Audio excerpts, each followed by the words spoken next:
Well, hello, my pickles, my snowflakes, my turtles, and my no matter what club members. It's so nice to see you here today. This is just another bathrobe video. Somebody said they put me in my bathrobe on their shoulders and carry me around all day. That just cracks me up. Well, yeah, it's just a regular keto day for me. Is it a regular keto, carnivore, carnivish day for you? Those days are the sweetest of the days. The plans are done. And so you can get on with the business of living. Right now I'm going through the house with a little paintbrush and a little jar of paint and getting all those little scuffs and scrapes and dings out of all the woodwork. I'm glad that when I did this house, I only had two different trim colors, one for the whole house trim, and then the rest is in the bathroom, which is like bright white, and it certainly makes it easier. So I will be doing that. I will also be doing another interview today, so I'm doing pretty well with the respondents and getting them in the can, as I like to say, Friday with a friend. It's fun to get to know you people, and don't be nervous. There's nothing to be nervous about. It's just a little tell me about yourself, and it just the things that we end up saying could help somebody else. You know, all is not lost if you have a lot of weight to go, if you struggled and failed through the holiday season, if you, all is not lost. In fact, it could be the best thing ever to get you back on your track of what worked for you before if you had a little slip and slide. So I do encourage you. And the way to find me is at Parker's Posey, Parkers Posey 28 at gmail.com. I'll post it below. So that's what we do. I learn a lot. It's fun to put the face with the name, and just go from there.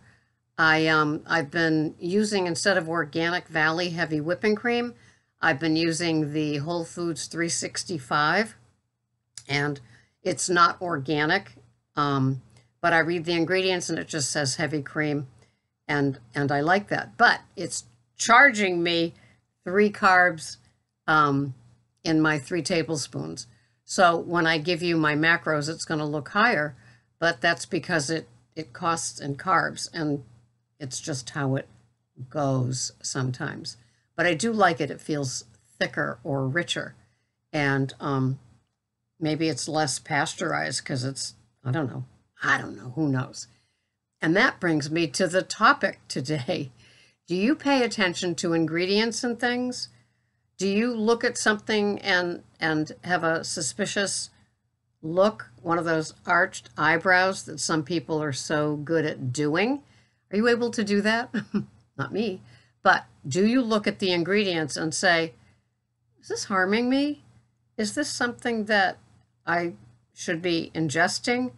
And if it's just like a tablespoon of something, do you figure, well, how bad could it be? Right? How bad could it be? I don't know. You know, it's funny. I think I've given up a lot of the things that I used to have without giving it a thought, one at a time. It's not like I did this clean sweep of my cupboard and everything went all at once.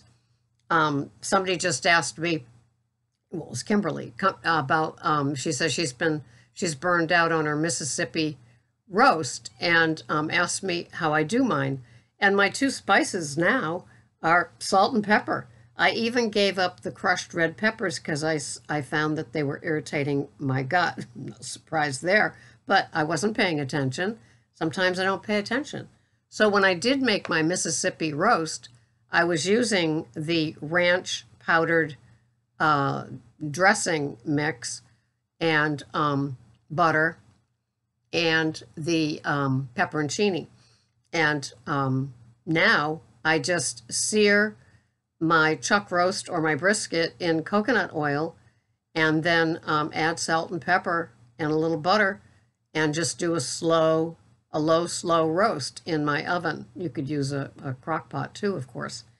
And yeah, so I gave up that, and I realized that somebody pointed that out to me. This was a couple of years ago, and they said, do you see the chemicals in that ranch powdered mix that you're using? And it's like, I probably got defensive. And I said, well, yeah, so it's not like I use them a lot. And then, of course, you start thinking about things like that, and you go, maybe that's just not a good idea. Maybe that's, got chemicals in it that maybe my body, it would stall, or it would just like hang out in my body, or it would make me feel bloated. Who knows what chemicals in some of these food items does to us? And so I was just wondering if you pay attention to the ingredients. When I did my first Friday with a Friend interview with Sandra over in the Netherlands, she says that her burger has 3% sugar in it. And it's like, wow. And I did find a tube one time. It was the highest fat I could find. It was 2773, and it said in it beef and other flavorings. It's like, well, what does that mean? What kind of flavorings is that? What kind of umbrella is that where you can squeeze in things that aren't healthy for people, even fillers, right? Some people say that they put fillers in ground beef and get away with it. So, yeah, I guess ingredients do matter.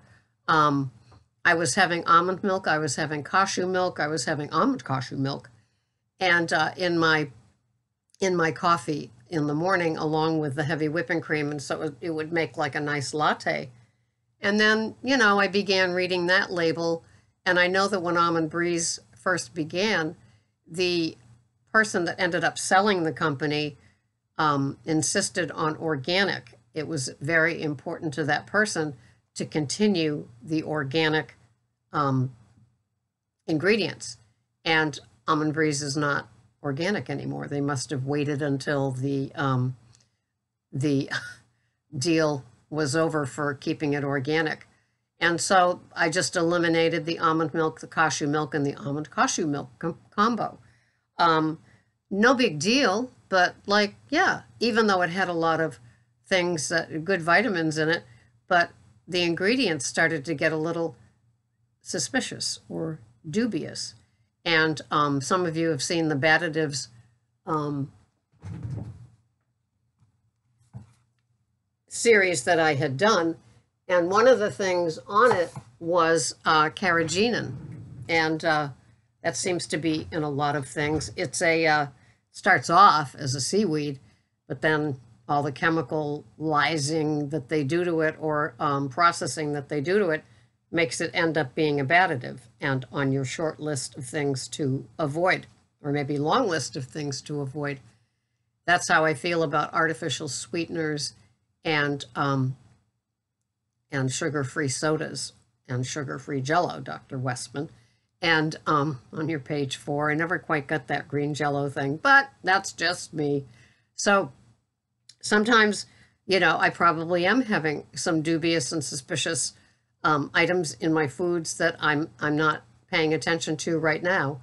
Under most circumstances, I buy the organic lettuces for my little green leafy.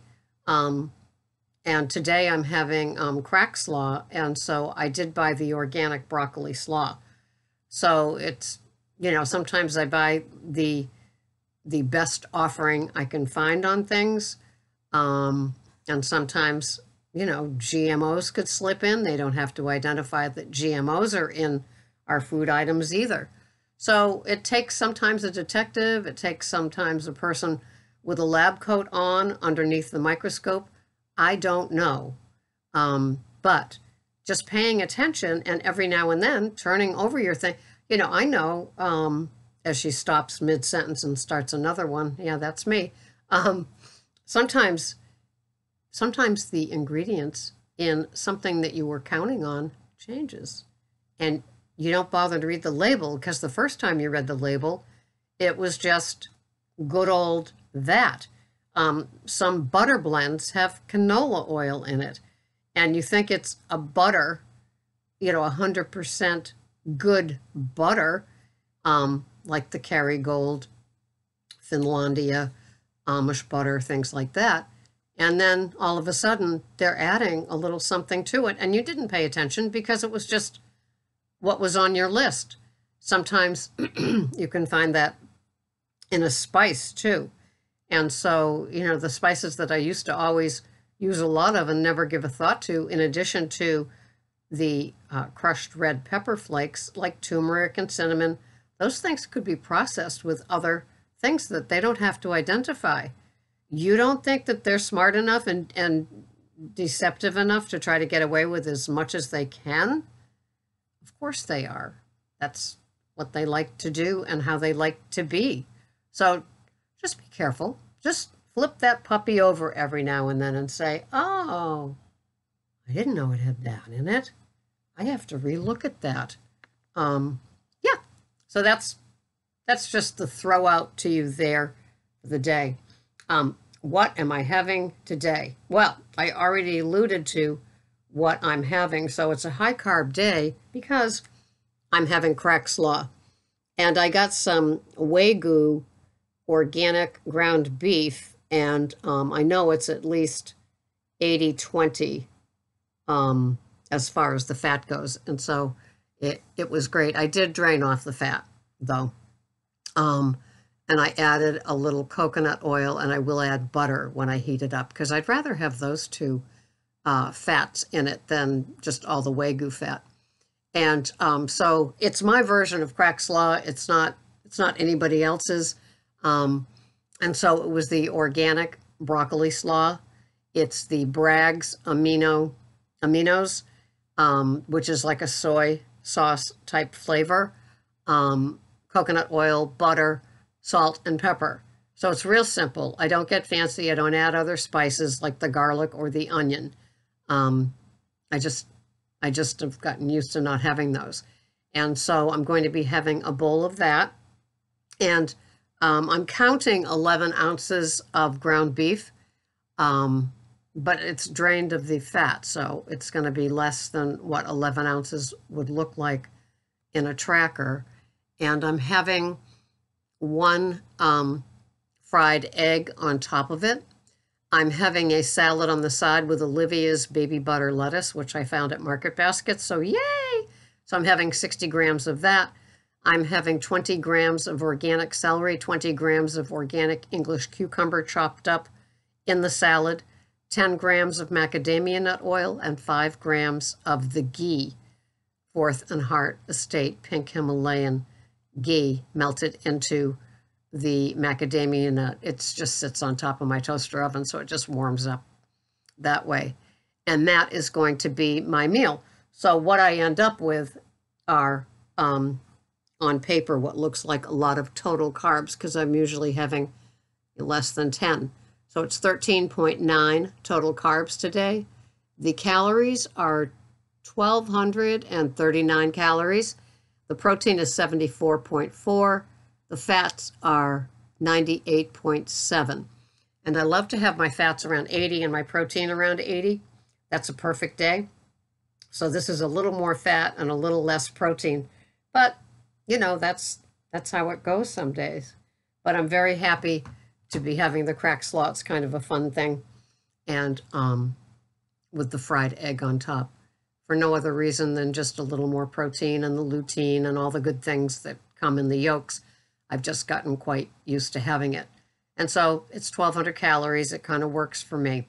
And so, just a little reminder that sometimes items in the United States, I know you're shocked, I know, they mess around with the ingredients to try to get away with what they get away with.